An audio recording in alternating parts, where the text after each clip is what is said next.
local author, cartoonist and illustrator. I won't linger on this anymore much longer, but yeah, my latest book is Roaming, there in the corner with my cousin Jillian Tamaki. I was asked to provide this photo of me in, I don't know, junior high-ish. I'm on the left there, visiting my mom at work at Whole Brand Fruit where she sold perfume.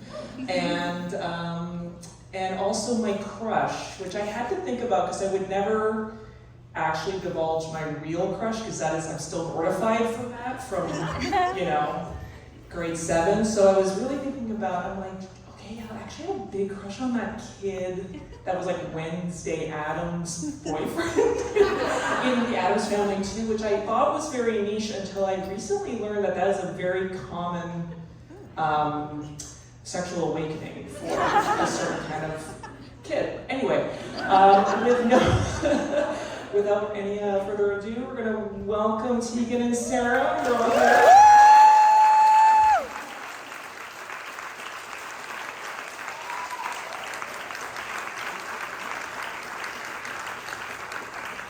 It's going to be a fun, busy night. Can I ask a follow-up question? Yes. What kind of sexual awakening? Do you remember Super Channel? Yeah. I would figure out when that was playing so I could watch it again and again. Yeah. Maybe there was also kind of a Wednesday thing happening too. I think, in all seriousness, I was I think it's because he liked her for her weirdness, not despite the weirdness. Oh, I love that. Deep too soon, but. That's kind of how I felt about My Girl. Yes. Except I felt weird about Macaulay Culkin, but I think it was because I was he's this weak. Yeah, non-threatening. You know exactly what I'm saying. There was something sort of unappealing, but also sort of cute about him. And then I was but Emma Chumsley likes him, And then I was I want to be him so that she'll like me. I have a hard time. We're getting way too into it really quickly, but I have a Remember where I was the last one was 2 hours, but we're going to keep on track. I can't help it. But I think I have a hard time sometimes. Now I realize, do I want to be with that person or be that person? Yes. Big question. Yes. I feel that way. I feel like that about the entire cast of The Sandlot. Yeah. Why did I watch that movie so many times? When you were a kid, you don't feel that way now. Those are children now. So it's New Kids on the Block, the cast of The Sandlot, League of Their Own. Yeah. All of my crushes were either I want to be like you so that girls will like me, or I want that older woman to like me. That's how I felt about The Client with Susan Sarandon. I remember seeing the movie in the movie theater, and then I was can I do something bad so I have to get a legal defense? And it's an older woman who realizes she needs to take care of me because I'm not supervised enough by my actual parents. I think that you could probably, from our conversation, pinpoint the exact date of our birth. Yes. You know what? We're going to segue into the actual reason that we're here, which is Tegan and Sara's new book. And we have a whole plate of activities planned, from conversation to interactive book reading. There will be audience participation, multimedia. But first, could you just introduce us to your book? Yeah, so Crush, if you have somehow stumbled into this room and have no idea what's going on, is the sequel to Junior High, which was our first foray into graphic novels. And we're really so grateful that our first foray was with Tilly Walden, who is just an unbelievable cartoonist and illustrator, and is also a twin and gay, and was the first person our publisher suggested be our collaborator. So we're wishing her a happy pub week as well. And I think Junior High we had been sort of told by the publisher to try to take our high school story and modernize it and make it a bit for a younger audience, but with Crush we were free to do whatever we wanted. And so I'd say it's kind of still autofiction in the sense that we do pull a ton of adult storylines from our career and make them for a younger audience, but we got to truly use our imaginations and write a lot of characters and storylines that did not pull directly from our life, and it was really fun. And similar to the first book, we wrote it like choose your own adventure. So Sara would write a few chapters and then send it to me, and I would be completely surprised by what she had delivered to me, because we never used a structure or an outline. We're just like we had. But the interesting thing is we had actually we had sold high school, our memoir, and we were working on high school when this graphic novel opportunity sort of presented itself. So for a long time, we were really focused on our actual story, and we were writing our memoir. By the time we started working on junior high, it was actually the pandemic had just started, and it had been really like this process of years of like delving into archival materials, talking with our friends. I mean, really sort of like disappearing back into that time and really immersing ourselves. And there was something really freeing about working in current modern times and thinking about the story with less rigidity. Like we were like, we can kind of have fun with it. But we were, to be fair, we weren't totally structureless. We knew where the kids were going to start, and we knew where they were eventually going to end, which was helpful. Was it pleasant? Was it fun to go back into that time? It's kind of like a very famously fraught time. Yeah. Was that fun? And also my follow-up question is when you were working on it together, were you ever surprised with what the other person would come up with? You're like, wait, that's how you interpreted that thing that happened? Well, I'll tackle fun. Junior high sucked. Like, it was horrifically bad. A lot of people, when we put out high school, were shocked that we wanted to revisit high school because that was their terrible time. But for Sara and I would say junior high was a much more difficult time for us. Luckily, when we pitched junior high, so we'd already sort of agreed to do the series, but when it came time to actually work on it, I created a PowerPoint presentation for the publisher, like with photos of us from that era and storylines, and I had no idea what the fuck I was doing, just like fail forward, you know what I mean? And they were horrified because our middle grade experience was full of terrible, scary things. I wouldn't say because I know there's kids here, but I was like truly just I thought we were writing high school, but for junior high. Yeah. I clearly have some comprehension issues. I didn't understand like writing a book for 8 to 12-year-olds, I guess. So that's a very long way of saying I don't think I had to really revisit junior high, thankfully, but obviously in writing the book, I did remember a lot of things from junior high. It was a tough time. I'm really honest about the fact that we went to a really rough junior high in a rough area. We are far from perfect kids. It was a complicated time. It's a terrible age, especially for girls. There was a lot of bullying and meanness.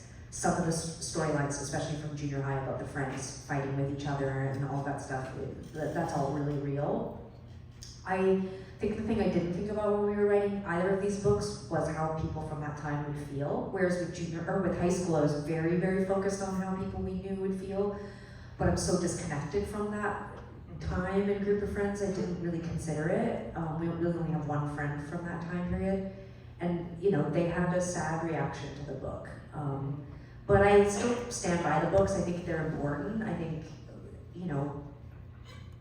as a musician and a public figure, we've really created a very shiny, happy, helpful, progressive image of ourselves, but we were once children and we were assholes too. Like, we're not perfect, And I think we were always sort of trying to measure out enough realness in the books to balance the fiction part of this. Like, we were obviously, anyway, I'm repeating myself, but like, it was hard to revisit it, but we didn't really actually have to revisit it in the same way as high school. I think that was harder. Yeah. Yeah, I mean, in high school, when we were writing high school, I was in therapy, and I was like, it was so hard. This was so fun. I found it to be really, it was more about the comedy and like the situational, like putting Tegan and Sara in these funny situations and trying to get a laugh. It just felt like we could be lighter with it. And I think that's also with a nod to knowing that it's going to be kids and that we don't have to get so deep. And actually, I think a lot of the depth of the books is really Tilly Walden and her illustration. She's She's so incredible, and she added these really beautiful, heartfelt moments, really read between the lines of the script, and often found a way to sort of, I think, give it a little bit more texture than we had done in the script. I really was just like, I was so excited to just move away from like seriousness, and I think these books are a little more lighthearted. So I think the whole time we were trying to make each other laugh, and we were like, what will adults who read this find in the book? Yeah. Because even though the age group it's aimed at is way younger, we were like, clearly lots of people in our age group are going to read it, and so we buried a lot of. I think that's smarter to do too, is to not write with such a narrow little audience that you're just making up anyway, right? I think you have to write from your gut, and then the editor will tell you, take out that swear word. They can't do that or whatever, so. Yeah, we also felt like this age group, like the truth is that it was preteens, like it was kids younger than this book was aimed at that were reading it, and they were discovering it and feeling like, ooh, I'm reading something for kids who are a little bit older. Totally. Like, and that was fun too, because as like 10-year-olds were coming up to us to get to sign the books, and they were. I was kind of confused when our publisher was like, we were gonna tour grade, like do some readings in schools for like grade 7s, and I was like, I was reading Stephen King. Well, Stephen King, I read. Flowers in the And, Attic. yeah, I was about to say, no, I was reading like Planet the Cave Bear, and I was like forging notes to get like anti-nausea drugs so that I could feel tripped out in my grade 7 and 8 class. So like I was like, really, grade 7s are gonna want this book? And I remember our first class visit to a grade 7 class, and it was all girls, which is just terrifying. And we sort of walk into the room, and we get introduced by one of the administrators, and I just was like, I've played in front of,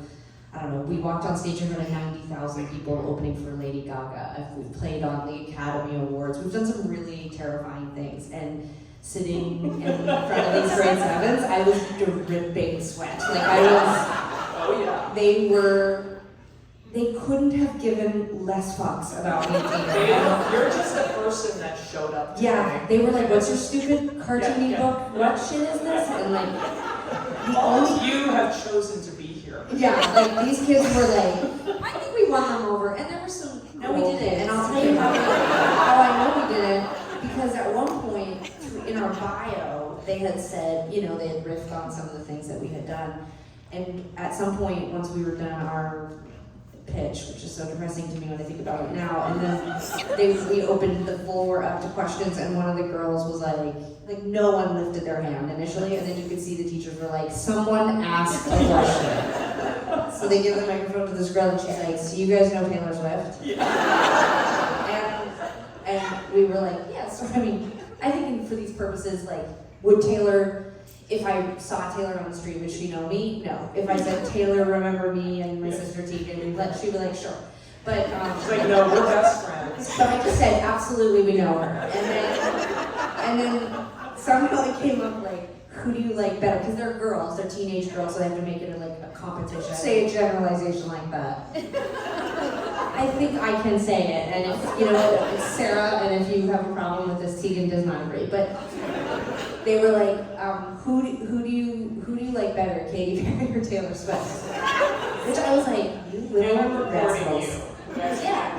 So I said honestly, I am a new parent, and I like to drink wine, and pretty opinionated, and I give a little background on me. I said, kind of Katy Perry is a better hang, she's just a little more like, a little wild and whatever. I was like, get me the F out of here.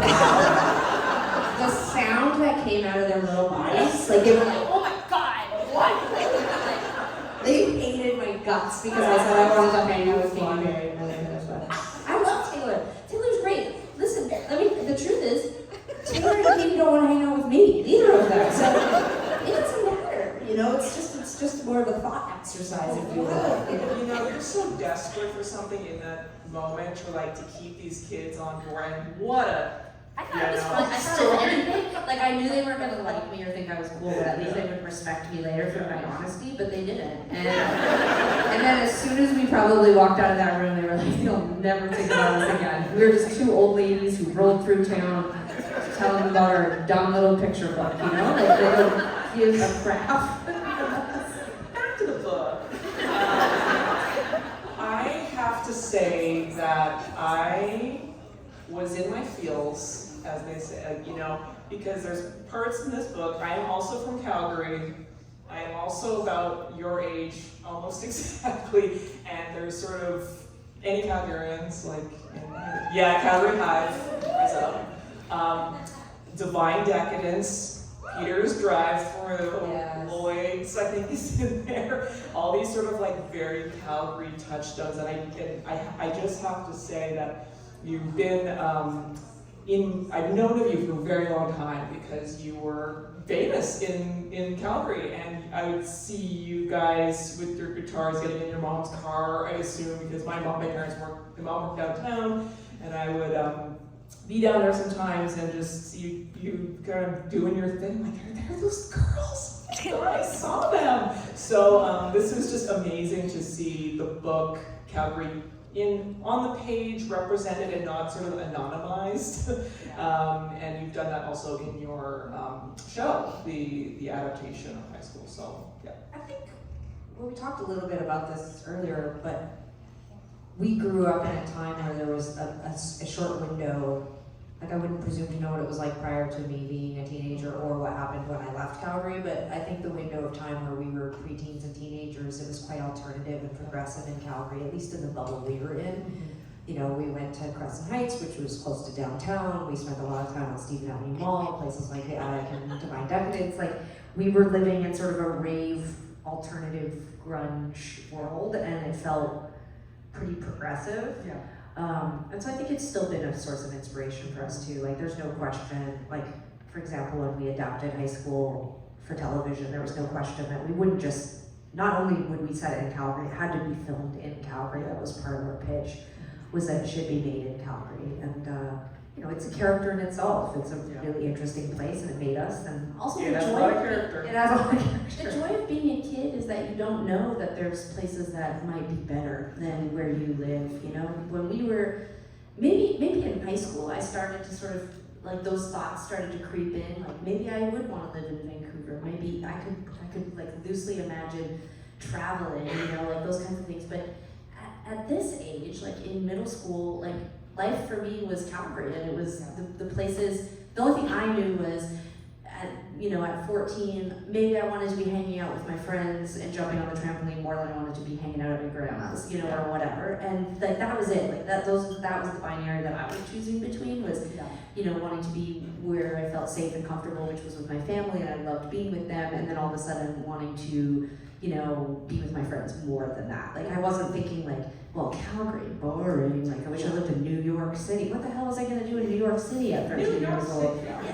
Yeah, So did you think about leaving Cal? What did you think?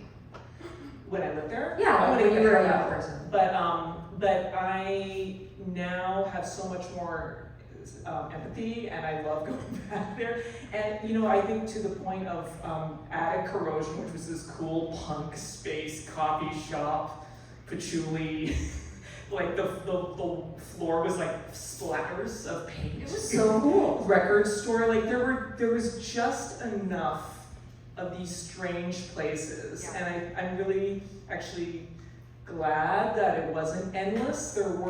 You actually had to dig around and try to find these little places where you felt you were touching alternative culture, and there was just enough that, and the weekly, Fast Forward Weekly and all that. Yeah, it's weird when our career finally started and we started traveling around the world. Most people didn't obviously know Calgary. If they did, they'd be like, "Oh, the Stampede!" That was pretty much it. But I even remember as a young person feeling a lot of pride at how there were these really amazing alternative spaces. I mean, I can take no credit for it. Our mom found all of them. I mean, she was super young when we were in junior high. She would have been in her early 30s. Yeah. They also, seems impossible. Just in terms of fashion, when we were talking about this a couple nights ago, here we are right on the precipice of being the kinds of teenagers that are like, "Mom, you don't know anything, get away from me." I'm wearing a Montreal Canadiens shirt because my stepdad, he loved the Montreal Canadiens, so I did. Tegan's wearing There Is No Difference, which was the t-shirt that Apparently the only shirt I wore. yeah, she barely wore it. But it's from the Calgary Sexual Assault Center, and it had on the back, it had all the things that basically no means no, and all the ways that you could tell someone no, you don't want to get down. We get it, we know it. And so I'm wearing a take back the night t-shirt over here, that was my mom's. Like, we were right on that edge where we wanted to be with our friends, and we thought we were cooler than everybody. And So yet, then our mom was buying us yeah, but here was pajamas. we were still so impressionable. We still thought our parents were cooler and smarter than us. Yeah. And I just want to point out for everyone that this photo in the black and white, this is one of those yearbook photos where you get, you're in your special club. This is twins. We are with the other twins. And the boys sitting just behind us, that's Jeff and Brad, and they were the almost youngest kids of a Mormon family of 13 who lived next door to us. And then these gentlemen beside us, this was what were their names again? Sterling and Jonathan. Sterling and Jonathan, and Tegan dated 3 of 4 of them. She dated Jeff, Brad. Sarah said this the other night, and I corrected her, but now she's got the laugh, so I'll let her have it. But I didn't actually date. I dated one in each twin, but then I did date the younger brother of Jeff and Brad as well. You know that the parents, the teachers were laughing their butts off at Oh, yeah. Like, the twins are dating the twins in the twin club. I just had a moment where I was like, I should write a book of essays about boys I dated in school. Like, I dated a guy named Keegan. You never forget this age. I could name every single classmate I've ever had. And Like, I there's remember- just like that Yes. time that you never forget these kids' names. We're learning, it's like, what was the difference between the 1980s and now? We knew everybody's phone number, and Yeah. we'll never forget their first and last name and where they lived and what their Yeah. parents did for a living. How many brothers and sisters? Yeah, it's wild. But yeah, we made this a huge jump too. Like, the thing that I thought was really interesting about working in the sort of middle grade space was that there's just such a profound difference between who you are when you start junior high, middle school, whatever you call it, and when you leave. It just, when I look at these, this is grade 8, we're about to go into grade 9, and I just think, wow, like in 4 years we are graduating high school. In 5 years we're flying to New York to play David Letterman, and we're going touring around the world. Like, we were kids. We're in onesie footy pajamas up there. Like, man, it is just so crazy. And maybe it's because of getting older and the sort of compression of time. Maybe it's being a new parent, but I just can't believe how big of a difference a year of your life can make. And that's why I think that, revisiting these stories and these moments from this time, they have so much value in our culture, because they can affect the way that you make friends. That's look away if you have to. Okay. They can make such a difference. No idea why that happened, but I think it was the presentation was like, you're going too long. Anyways. Yes. We're gonna move on to the next phase. We're gonna act. How are you Yeah. feeling about it? Do you feel I feel regretful? great. I have my script, Okay. so helpfully printed out, and we are going to. We're gonna read from a chapter called No More Drama, which we had to move past, but briefly, because I know the book just came out and some of you may not have read it, but in Crush, if you guys remember from junior high, Tegan and Noah had a falling out because Noah hadn't really come to Tegan's defense and had chosen the mean friends, and Sarah's crush and best friend had gone away to summer camp, and so the book sort of opens with both Tegan and Sara struggling because they are feeling very distant from their crushes. And so the scene we've chosen is when Tegan reunites with Noah, and I reunite with my best friend Roshini. Yeah, and so we're going to ask for 2 volunteers from the audience to come up and read the parts with Roshini and Noah. Sarah's going to be in charge of choosing. You guys can be me too if you prefer. I'm happy to play someone else. Yeah, come on here, okay? And then we need one other person, okay? Yes, please come on up. Looks like you had to be forced, Yes. so that's gonna be fun. Everyone loves it when the audience participating Okay. is forced to do it. Okay, great. And Brian, who's gonna give you a microphone? Should we all stand so we're all Yeah, let's stand up. I think it works better. Narrator, you can stay seated because you're just narrating. Hi, okay, hold on. You're gonna play Noah. So you and I will be acting out this scene together, and then you're gonna play Roshini, and then Jillian, you're playing the narrator and drama teacher. Yes. Okay. I'm gonna start us out. Everybody ready? Yes. Yes. School auditorium day.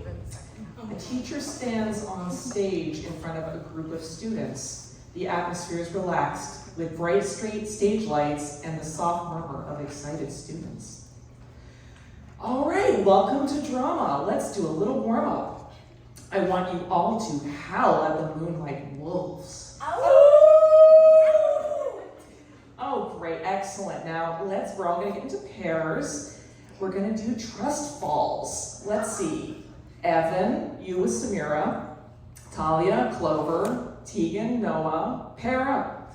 Walter, Tim, Jane, Pete. Tegan and Noah as they exchange nervous but determined looks, ready to trust each other in this exercise. The scene, I think there's a typo there. The scene transitions. I use ChatGPT The scene transitions into the trust falls. Tegan and Noah stand facing each other a bit awkwardly. Let's get cracking. Please don't drop me. Why would we do that? Tegan and Noah prepare for the trust fall. I'm not actually doing this. We did it in Seattle. Yeah? All right, you're the one trusting. Yeah? Okay. You want me to go first? You trust me? I know you would never drop me, or did you? And we exchanged. They exchange a meaningful look, hinting at some past tension between them. You kind of did. You're right. I'm sorry, TD. A lot of people refer to me that in the book. Tegan gets into position to fall into Noah's arms. She starts to fall back, and Noah catches her easily. That was There's a really mo- natural. There's a moment of relief and reconnection. Now I understand why you were being forced to come up here. Perfect. Switch. The scene cuts to them switching roles, with Tegan catching Noah this time. They both laugh. The tension easing a bit. Sarah sitting with Roshini in a hallway, leaning against the lockers. They're talking, and the atmosphere is relaxed. When's your first soccer practice? Today, I'm freaked out, honestly. You, soccer star Roshini, you'll do great. I know it. Aw, you're sweet, Sarah. My legs feel out of practice. Your legs are perfect.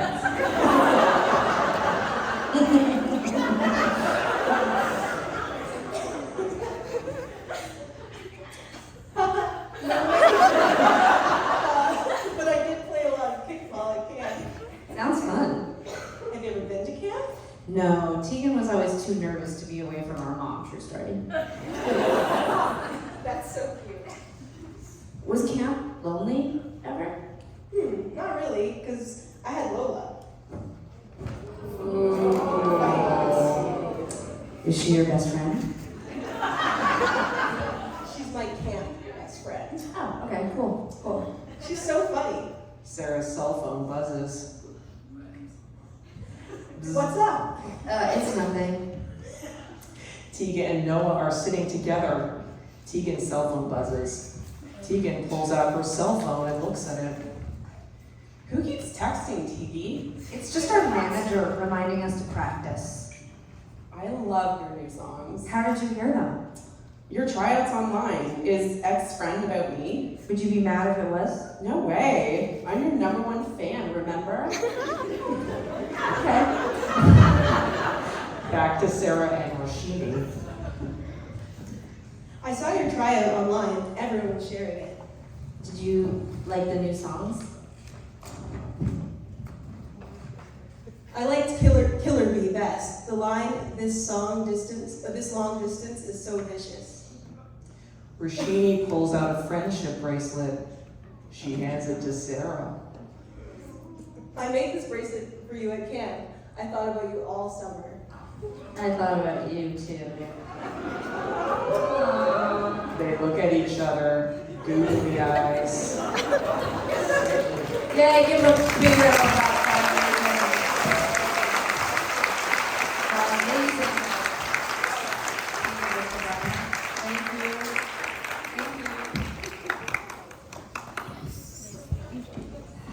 Dripping is cute. Hold on, please. Sorry. Yes. Now I know what's happening next though. Okay. I'm ready.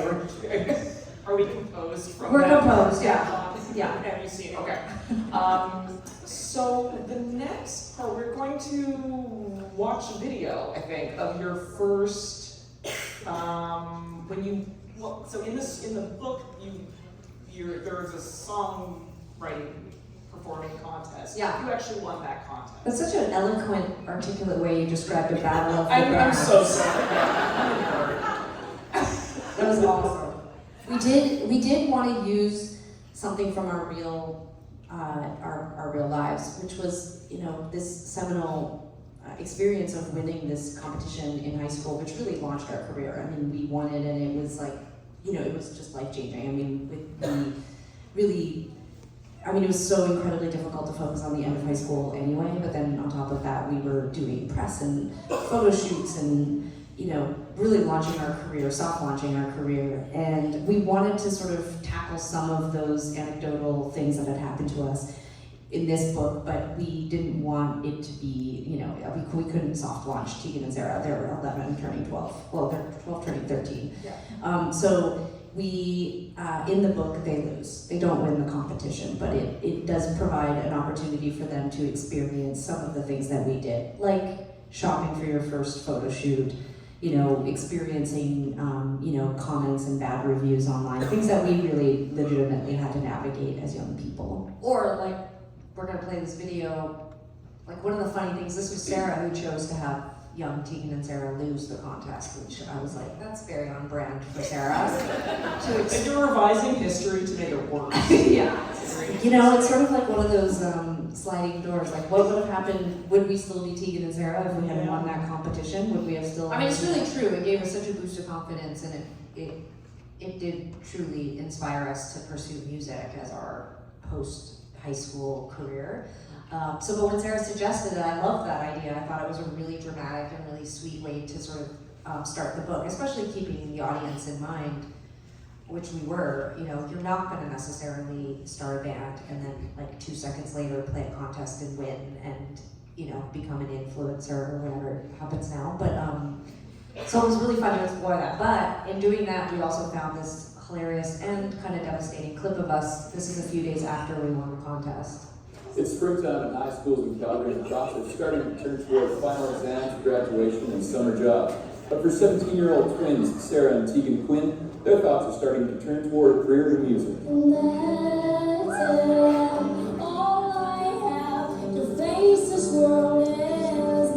This is where it all began 2.5 years ago, writing songs and learning how to play guitar. And it might have stayed here if the twins hadn't entered Garage Wars, an annual fight to the finish between rockers and punk bands. We're like two little 17-year-old kids sitting up there and saying what we want to say, and we don't have anything, nothing to hide behind. And maybe that's what the difference is that, the music industry, getting up on stage, going in front of people you don't know, saying things that you wrote down to yourself, that's very, very, very intimidating. They earned higher marks than any band in the 7 years of Garage Wars. It's something they'd find a little overwhelming, but very exciting.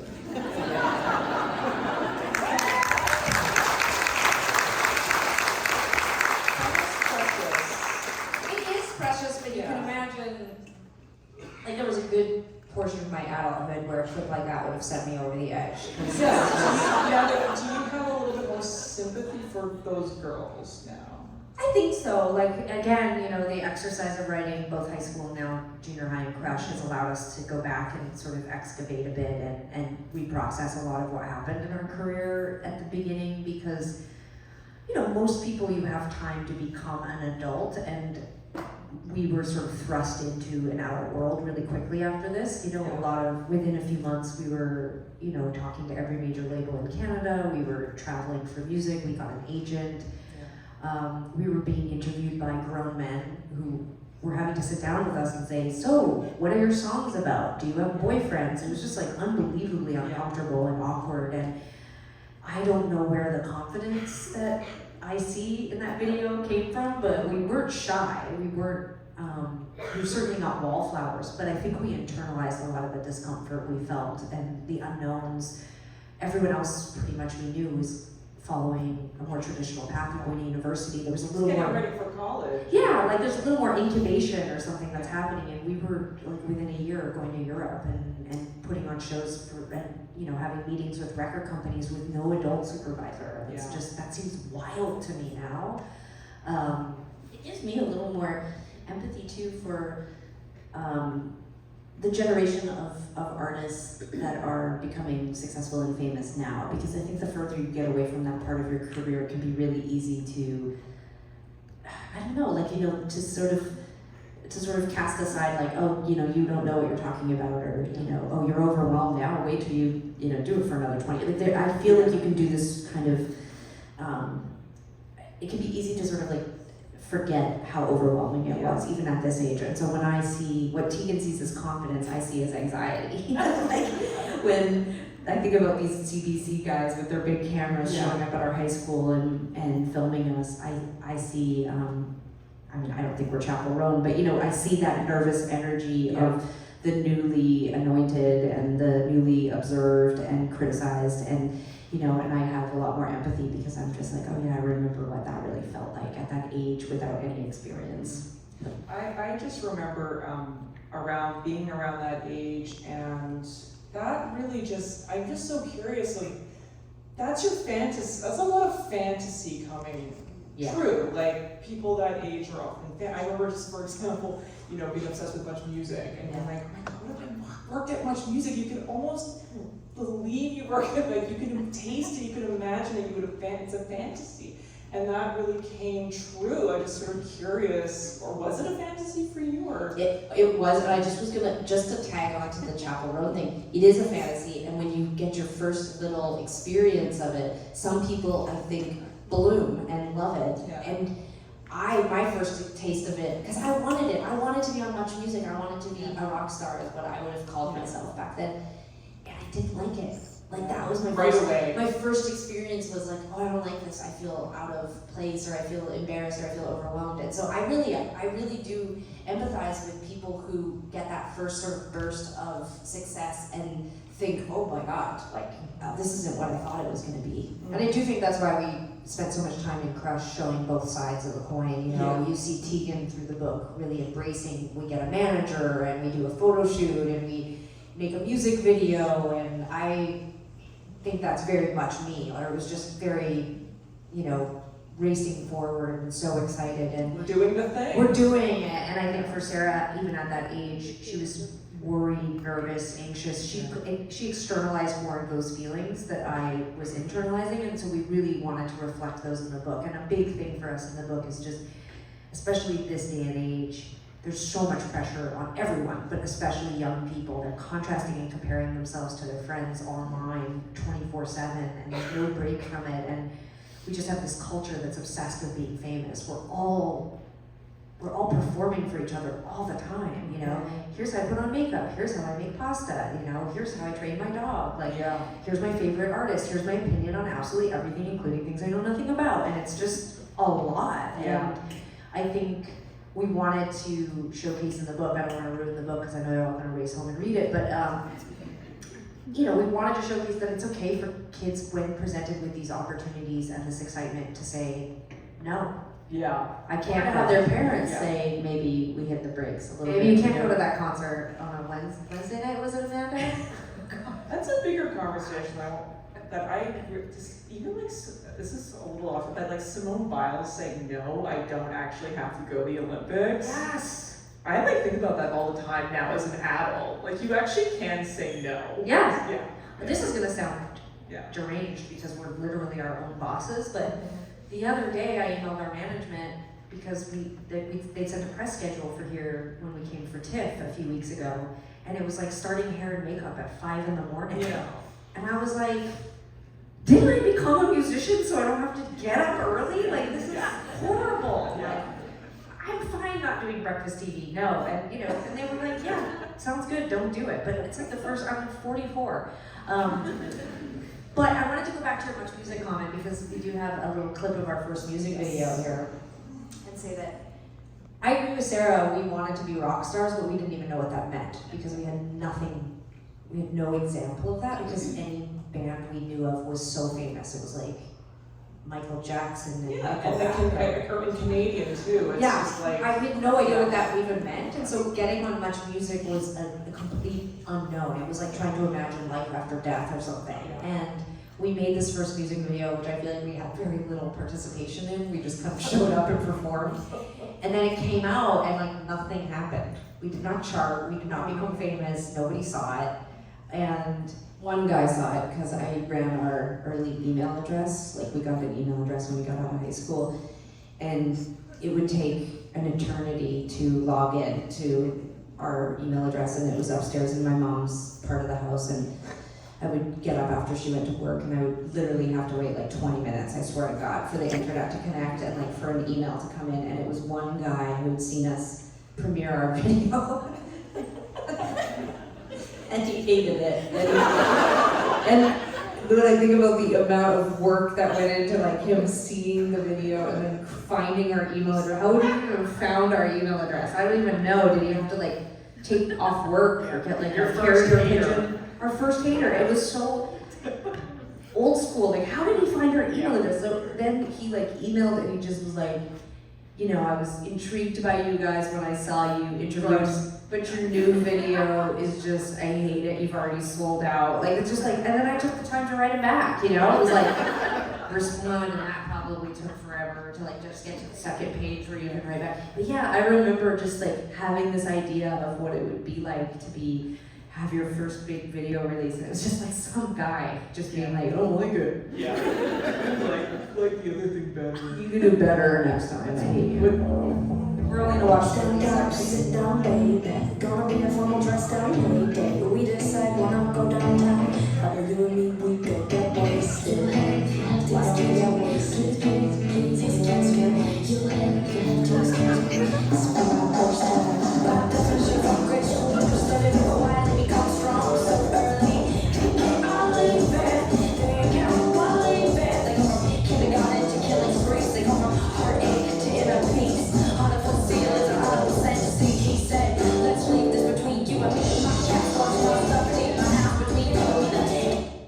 Thank you. I have two thoughts about that. Thank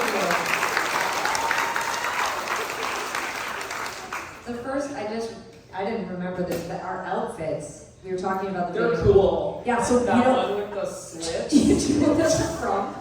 This is just unreal. I didn't even remember this because the other day we were talking about the video and I'm like, we had no input from what I remember in it. And I was like, they probably just had a stylist there. I was like, wearing these clothes. I just remembered those outfits are from the YTV Achievement Awards. Amazing. We got a YTV Achievement Award and we just showed up and they dressed us in these like puffy, which clearly it stuck with me, a puffy vest and a turtleneck, and then we wore them in the video. So that's a whole thing. And the second thing is, why am I rapping? Of the time. Right. Of the time. It takes listening to it in front of an audience for me to remember why we don't play anything off our first album. It's one of the things though that I find really fun about, you know, working in this format, like in the book where we talk about the video, we're clearly working through these issues. Like, you know, it's just like a therapy book for us. What is it like to self-mythologize a little bit? I mean, I'll say this, I've really, really thought about this idea that there is just something very distorting about being a public figure and making art, because we have spent over 25 years letting other people tell us, like, this is what this art is, and this is where it sits in the kind of canon, and this is what they look like, and this is what they sound like, and I think that, I'm sure if both of our wives were here, they would say this, but like, I don't like to be misunderstood, and it's one of the things that I find deeply challenging. And for 25 years, I have felt that our public record is sometimes right, sometimes wrong, but you know, you just kind of have to live with it. And there is something beautiful about just getting to say, look, this is just one version of it, but here is a version of these like seminal experiences that launched our career. You know, here is what it felt like to be gay in 1995 in Calgary, you know, whatever. Like there is something about just setting the record straight, because for 25 years, I've only really got to say, you know, a couple of you know, you get quoted in an article, but it's really still the perspective of the journalist, you know. And you know, you get a couple of pull quotes, but that's it. And there is desire to just say like, well, for the record, this is how we felt, or this is for the record, this is how it Which, went by for the way, us. was we chose these 3 sections to focus on because, you know, winning that battle of the bands launched our career. You know, the photo shoots, all that press, making music video. Like, we understood at the time how lucky we were. Yeah. Like, there was like a horseshoe lodged in each of our intestines, and we understood that. I've seen thousands of bands better than us launch and fail. And I'm deeply appreciative that all these years later that we still make a living doing this, and we work our butts off. Like, I'm not in any way just saying it's luck, it's a combination of many things that allowed us to survive. But I knew that then, and it prevented me from expressing how much fear and anxiety Yeah. and, you know, depression at times and judgment that I felt. And I'm so inspired by this new generation in general, but specifically artists and musicians who are speaking out about how it feels to be in the public, how it feels to be exposed, how it feels to do their job. I don't know if it's going to help or change anything, but I really appreciate the power and bravery that it takes to do that, to truly go out and potentially harm your career, to say, I'm at my breaking point. Because we never felt like we could do that. We toured through heartbreak and death and financial loss and whooping cough and strep throat and hating each other, and we never felt like we could say no. And I'm really inspired by people who are saying no. And this book isn't a no, but I do think the revisiting of these big, huge moments in our career and modernizing them. Tegan and Sara, their friend group, their mom, everybody is saying to them things I wish somebody had stepped in and said to us. And not in a, I wish someone had said, you know, like not in a dramatic movie way. I just mean like, man, it would have been meaningful if someone had come up and not said, you're living your dream. If they'd said, is this your dream? Yeah. Is this what Which you want? hopefully is a message for the broader public too, because I think like there's so much pressure on all of us, like whether we're launching our career or we're, you know, whatever, playing soccer or whatever it is that we're doing. Weird. I don't know, I'm thinking about like kids. I just saw this like really long TikTok about this kid who like, it wasn't soccer, it was basketball. He's like 11, and I swear this kid is like, someone help him. Like he has to play basketball like 6 hours a day. Anyways, I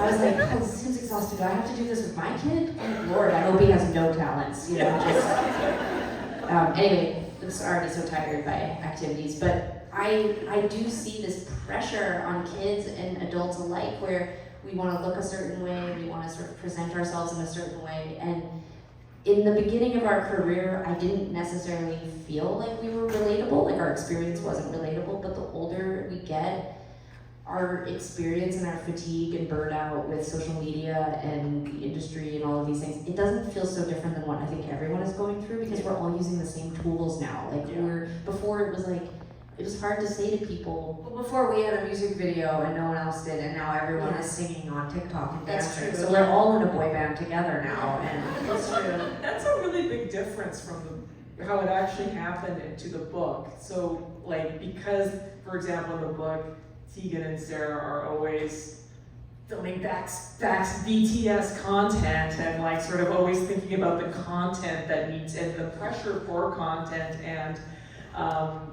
they're kind of watching their phones to see when the thing drops and what people are saying, and that must have not have been as much of a factor when you were, as it actually played out. Was it sort of just getting into the imagining how?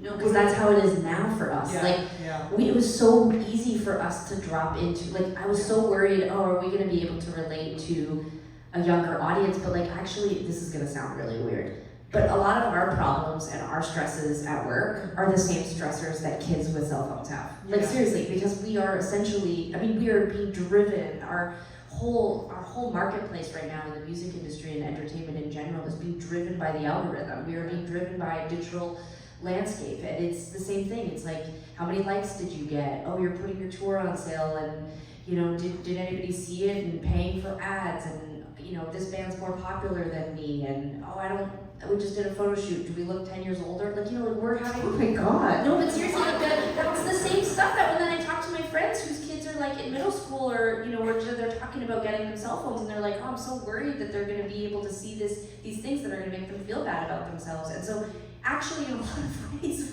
we are suddenly sort of having this intersection with like the public again, where I'm like, oh my God, I totally know what people are freaking out about. Like, before I could almost ignore things like Facebook, and I could ignore the DSPs because I was like, I don't know, we're like out doing something different. Well, now that's our world too. It's our workplace too. And so like for getting into like little Tegan and Sara's heads, like in the book, it's very authentic. Tegan wants to do everything that their manager wants them to do, like create behind the scenes content. And Sara just wants to flirt with her best friend and like do homework. I mean, that's like how we are now, you know, like, except that Tegan wants to do BTS content, and I'm like, I have to go and hang out with my 2-year-old and go to the goddamn park again, you know, like, but like, I'm trying to create BTS content, like, so I do think that there's a real authenticity to like this kind of like conflict that's happening in the book, because it's still happening right now. One thing I think comics are so good at is sort of tapping into like visceral emotion or something, and kind of presenting different layers of information. Like I find I use a lot of what you actually say might be slightly different from what you are thinking or doing or behaving. And that's a really interesting space that I think comics do really well. So I'm wondering how crush, such a visceral thing. I'm supposed to ask you about who your crushes are at this point. This is supposed to be the segue. I like this. But like, yeah, like talk about writing that in the visceral nature of crush. I think this is where we rely so much on Tilly Walden. This is where we're having an amazing collaborator in that way really shone through. Yeah. You know, I think we lost this page, so I can't flip to it, which is now reminding me we should put it back in. But there's a really beautiful interstitial that happens after Tegan realizes her crush doesn't actually like her. And, you know, Tegan and Sara are sort of sitting in this netherworld, you know, talking about their emotions with each other, and, you know, Tegan's holding onto a broken heart, and it's just like, why does it feel this way? And there's something about seeing the visual of it, I think, that really captures that feeling of when you get your heart crushed or broken. And, you know, I've tried to always use music to get that feeling across. I wouldn't know how to draw it, I would just be like, you know, but you know, I think writing about love and those, or like there's another scene in the book, or another moment where Tegan meets the crush, which is DJ Cucumber, and they're gonna have coffee with each other, and Tegan's never ordered coffee before and is so nervous and misinterprets DJ Cucumber. What the hell is her real name? I'm like going Cat. Cat wants to collaborate with Tegan and Sara, but Tegan misunderstands that this and thinks that Cat is interested in collaborating with Tegan, and like something like that on the page. I mean, I was desperately hoping it would feel like so cringe and so awkward, and just like a part of you was dying reading it. But yeah, it's all about your collaborator. Tilly had to find a way to draw that, you know, moment, and I think it's such a sweet and heartbreaking moment. I've always loved comics and graphic novels, but in this, when we started working on these books, I thought a lot about Ariel Schrag and her books. And if you've never read any of her work, it's fantastic. But specifically, when she writes about this age, I remember being completely gobsmacked by, there was this one series of panels where she is looking in the mirror, and what she sees, like what she is, what we see, is so profoundly different than what she sees when she looks in the mirror. And I remember thinking how wildly, just like how the medium was so specifically perfect, because I remember feeling that way, like when my body changed in puberty, and I remember standing in front of the mirror, like I probably looked exactly the way that I'd always looked to my family, to my friends, but I felt totally transformed, hideous, disfigured even, you know. And I remember that feeling, and I remember reading those panels and crying, like sitting in I was like an adult, like 29 years old reading. Sarah called me and was like, you need to get this book. There's one panel in particular that you're just gonna, and same thing. I just looked at it and was like, oh my god. It just had such a huge impact. So it's such an honor to work with Tilly Walden because I think she does that too in the book. Like our script was one thing, but when we saw the way that she would sort of elevate some of what we were trying to get across with these beautiful, you know, I don't know, just like to me, like so creatively incredible drawings. Like I would cry. Like sometimes I would be like, oh my god. That's a great collaborator. It's somebody who's not just transcribing. Yes. They are like putting so much of themselves in it too that it creates something totally new. Yeah. Yeah. I think it helps too. Like I don't subscribe to this idea that one, like, this is gonna, maybe I shouldn't say this, but I'm gonna say it. I'm saying it. I don't think Tilly had to be like a queer person to get, like I don't subscribe to this idea that we couldn't have worked with somebody who didn't have a similar experience and she wouldn't have been able to do something just as profound. But I felt like Tilly was reaching across time or something too. Like she knew exactly how to capture it because in some ways she had felt exactly the same thing and had gone through a very similar thing. And I really feel that when I look at the, like, you know, when I'm reading the book, like this isn't a person who's transcribing, it's a person who is adding texture and stuff in that even maybe I didn't feel, or I can see Tilly in the story too. Yes. And I love that. Love it so much. It's great. Up on screen is Tegan wanted to include our first crushes.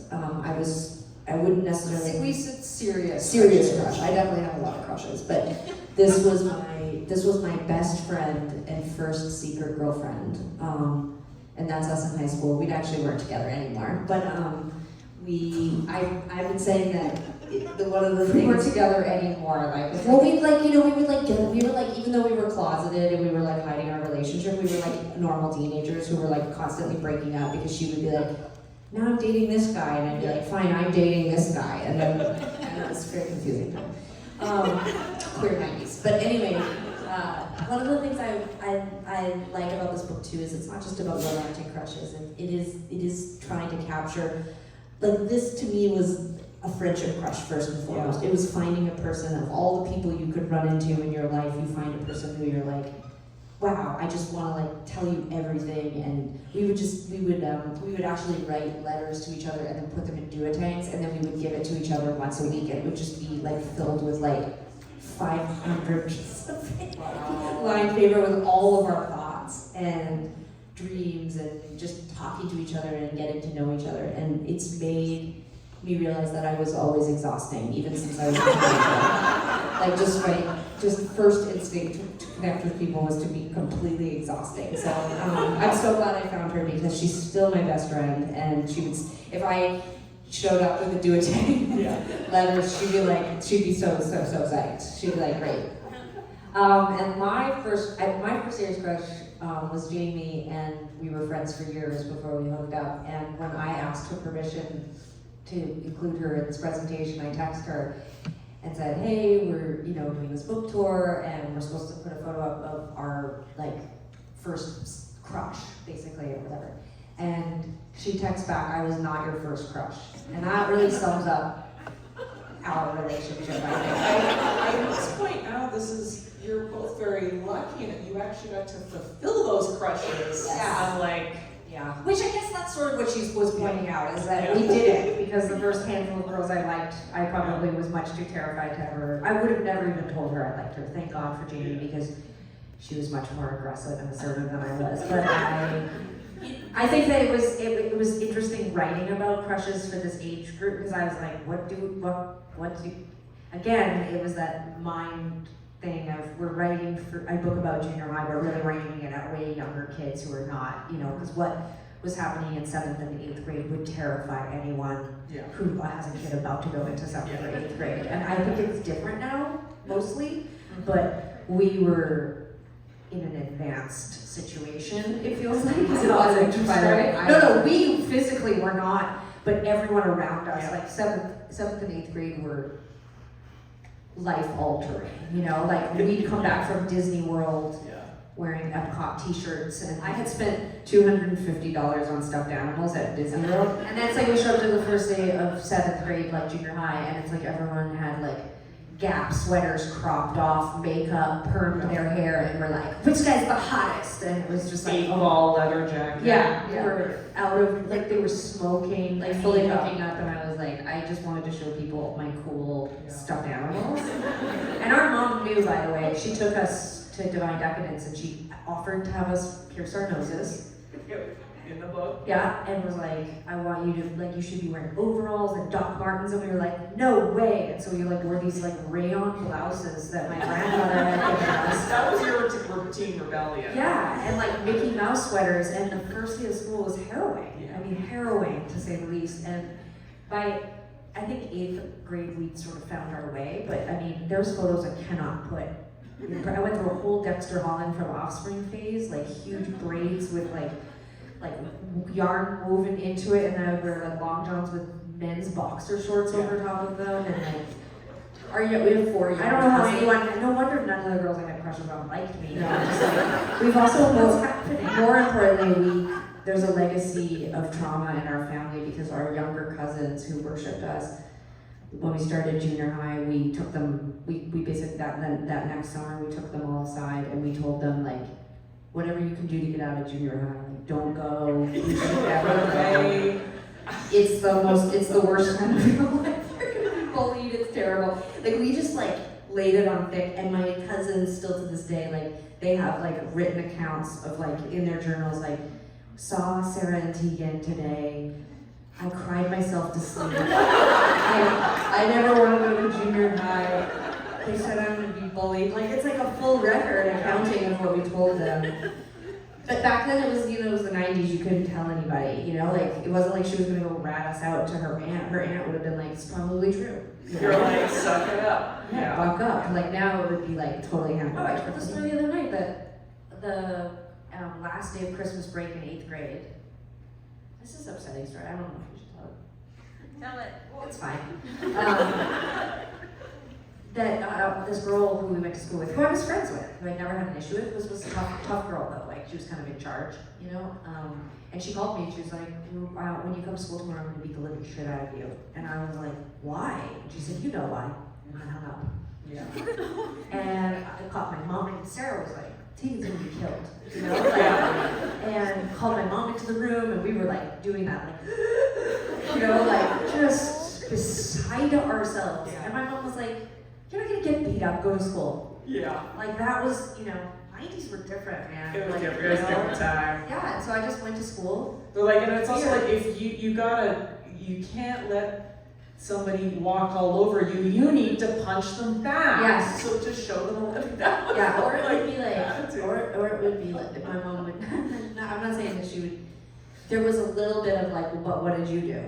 Yeah. Yes. Yeah. Like, there was a little bit of like, well, what did you do to make her that upset? That you're like, what are you getting yourself involved in? Yeah. Well, that was already in me too. I just laid in bed replaying everything I'd ever said or done in my entire life, like trying to think about what I'd done to irritate this person. Yeah. And I got to school and she came, I was by my locker and she came marching up to me and she grabbed me, like, grabbed my jacket and just pushed me up against my locker and she started laughing. She's like, I'm just joking around. Yeah. That's so like 80s. Like, oh, so 80s. Yeah. But here's dreams to all the kids that came to the event tonight. No, but here's the worst part is that it was like over for me, but then, the next person. This is what I was sort of getting at earlier. We were far from perfect. It's not like I was like, the game changes now. I'm gonna stand up for the next kid that happens to, and like, not on my watch. Like, we're gonna change things. I was just like, run, get out of the way. Yeah. Which, thankfully, none of that. Did you like? Which did you like less, junior high or high school? I did not like any of it. But I was thinking of junior high, since you were talking about how I always had just like a couple friends that we were like a tight-knit little group of 3, actually. 2 other friends in junior high, 2 different friends in high school. But it was so funny because that little friend, and there was a small group of people where they were getting into like kind of alternative culture and weird music and like stuff like that. But it didn't express at all in your clothes yet. Like, you look like a normal teen. Interesting. Or like a normal preteen, but like inside of you, there's something really changing. Well, this goes back to your crush on Wednesday's boyfriend. There you I go. mean, there was a Wednesday inside of you ready to Yeah, materialize. and to my crush at this time, and then we're gonna do some questions, was like a little Persian boy that just, I saw him and it just like thunderstruck. And I was obsessed with this person for like the next 6 years. Did it ever happen? We became friends, but like nothing ever happened. Where is he now? Who knows? In the You got interrupted on the universe. Is it like Calgary? I don't know. Is it a type? Like, was it like? Because I feel like the first 2 girls that I had serious crushes on, which actually happened. It was Heidi in grade 3, and then this girl Jordan in high school, and Literally, you can take every person I've ever dated and lay them over top of who I I've guess there chosen. is kind of a type. Yeah, just like sort of Processes here with everyone? No, that's for another time. That's for my next book. If you want to read about what I felt like in high school, you could read the Superfood Magic Academy. So we are going to go to audience questions. I think we might only get a few. So do you have any plans to work on another autobiographical or semi-autobiographical book? If so, what era would you be the most compelled to focus on? We are working on more material. We do right now currently have both a, not quite YA, but like a middle grade age chapter book and also something in the adult space that we're working on. And I have a feeling it'll all sort of always, I mean, I know this is common with a lot of writers, but you're just gonna pull from your own experience. We just had this whole thing transpire where we moved really far away from our idea, purely into fiction, like unrecognizable fiction, and I lost the luster right away. For me, I definitely think the motivation to make art, we talked about this backstage, is I am interested in pulling things from me and having it for an audience. Doesn't matter to me how big the audience is, but it's gotta come from me and my experience, I think. So yeah, so we've got a few projects on the go and they will still pull from our lives, but I don't know that it's specifically an era of our lives, it's more of experiences. Similar to like what just happened with the documentary we have coming out, Fanatical. I think we want to pull significant events from our life and then write from there. It might end up being autofiction, but it's definitely going to, I think, the source material has to come from something that happened to me for me to be interested. I'm a narcissist, so. I don't know yet. I read this funny thing the other day about like you can't really write about your family and friends until, well, I think we've been really respectful of the people in our life. I sometimes wonder, if Mom just texts me, she doesn't agree with you. What you just said. What did I say? I haven't even said it yet. You said that we've been respectful of the people in our lives. We could have written a way more scathing record of our adolescence, but out of respect for our mom, we left some of the gruesome details out. She doesn't believe us. No, I think it's really tough. Like I wonder sometimes if there's something more provocative that we can write around these. I think sometimes I could write, but I definitely feel like I'm on that sort of like I don't know if I can like upset my mom more than I've already upset her, or like I don't know if I could like not just my mom specifically, but like I even was thinking about music recently. Like I censor myself so much more. Every year I get older, I just censor myself more. I was so unafraid to say whatever I wanted, even though when I was young and I had all that brazen and that sort of like whatever, I also was just more confusing. So like it didn't sound like I was telling you like really intense things. But now I find it very hard to sit down and really say what I want to say. I'm afraid to do it. There's something so different from maybe this kind of work where you've taken the time to process that, and then I think it's a really different process to make work to describe the message you're in currently. Yes. Because nothing is a process. You're actually trying to synthesize something from something that is actually happening to you now. Those are very different types of works. Yes, I agree. That's so interesting. That's totally, you just hit the nail on the head for me, certainly. Because, I mean, people would say it about music, like, you have your whole life to write your first record. Yeah. And then you have 2 years to write your second record, and you spent that 2 years on the road promoting your first record. Yeah. And that just was like word salad to me. Mhm. But now, this deep into our lives and our career, it's true. Like, I desperately want to write about what it's like to feel like me now, Yeah. live in the world, and all the big questions I have and the feelings I have. And for the first time in my life, I'm actually writing about other people because I can't even begin to figure out what to Yeah. say. I love both those types of works, but there is just something so powerful about that. You're in the mess and you're just trying to sort it out, and it might not be as clean a thesis at the end of it, but I really love work like that. Anyway, the second, I think that'll be the last question, we're kind of winding up. With so much in common, sisters, musicians, and standing up for what is right, have you ever reached the point of, screw it, I'm done? If so, what has brought you back? I mean, that definitely feels like our whole age group right now. I feel like every conversation I have is like, I want to quit, I don't want a job, I want a different job, what am I doing with my life? I feel like that's just being, I understand acutely why there's a whole thing about midlife crisis. Like, I'm like, oh yeah. I think because in the movies it's always a man and there's a sports car involved, so I was like, I'll never have that. And then I got my driver's license and now I'm like, do I want a sports car? And I'm definitely having a midlife crisis. Yeah, I definitely think about quitting. I don't think about quitting, but I think about, I've put a tremendous amount of energy into making things, and I'm always asking myself, like, which parts of it do I still enjoy? Am I still giving back? You know, who's my audience? What do I do if I have 5 years left, if I have 50 years left? Like, I'm asking myself those questions all the time. Yeah, I think it's definitely the age I'm at, but also just, we talked about this earlier, mid-career moment. And we've been in that for 5 or 6 years now, where we've been transitioning out of being the kinds of artists who go out for 3 years straight and tour 300 days a year. We don't want to be that kind of artist. I don't want to compete on that level. I don't have the stamina. I also think there's just an element to that level of focus and work and absence from your life that's extremely damaging to your life.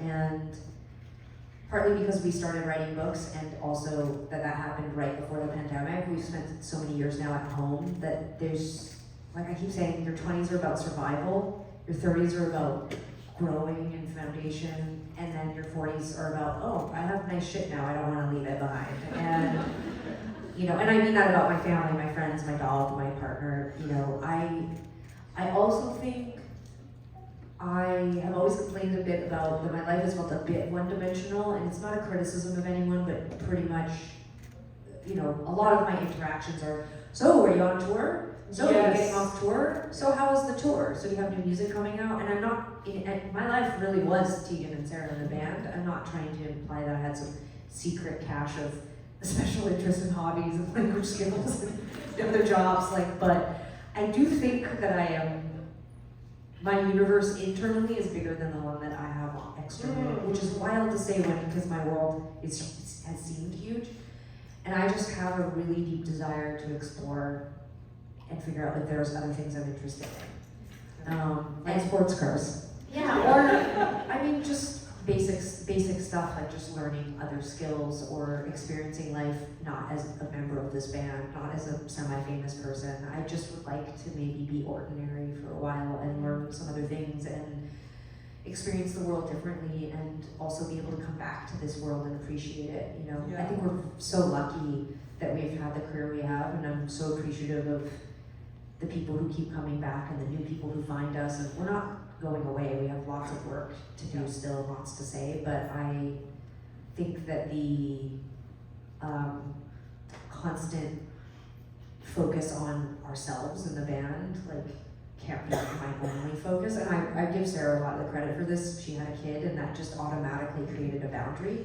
Like, she has to be there for him. She has to be home. She needs to experience those things. Every moment we're away, sorry, don't panic, but every moment we're away, he's experiencing new things, and she's missing that. And don't want her to miss those things. And This week I'm missing potty training and swim lessons, you're so fine, yeah.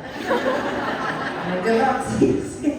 But I think that opened up a part of me that was like, what am I missing? Yeah. What am I missing? Like, Yeah. what world am I missing out on because I'm sitting in Des Moines in a Holiday Inn Express waiting to go play a show? And I don't mean to criticize the part of our job that is magnificent, which is being on stage and making art, but yeah, I need to figure out how to fill myself up without this. So Yeah, sustainability, and also it's like, I kind of, just to wrap it up, I think you have an audience that is there for the journey. You know what I mean? That like you've cultivated that. Yeah. I guess